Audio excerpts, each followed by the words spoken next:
you're committed to this thing all the way.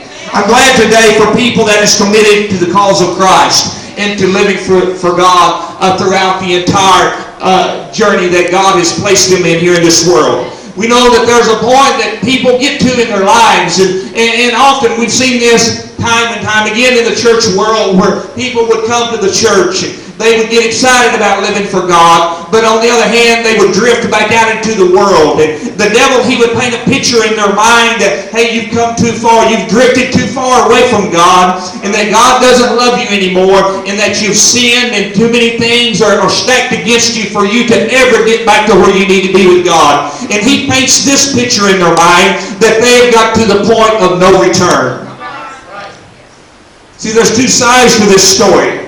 The devil, he wants to try to convince people that they're at the point of no return. But when we realize that Jesus is on our side and all we need to do is just cry out and call out to Him, and we get to the point, saints, where we realize in our walk with Him that there's nothing to turn back to. All we can do is go forward. And we know that there's great rewards that's laid up for the children that endures to the end. It's not to the ones that starts out, but he that endures to the end, the same shall be saved. Amen. Can you give the Lord a hand clap of praise? We find a particular story about the prodigal son. Now, the prodigal son, he was somebody that really thought that he could do it on his own.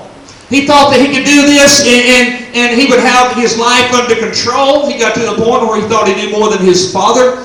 So he went to him and said, well, give me what I have coming. I want my inheritance. He gave him his inheritance and he went on his way. But it wasn't long until he had spent all that he had. He exhausted everything that he had. He spent all of his living in the party lifestyle and righteous living. And he found himself hungry. He found himself in need. He found himself in a country that he didn't belong. And he found himself in a situation where he probably never dreamed that he would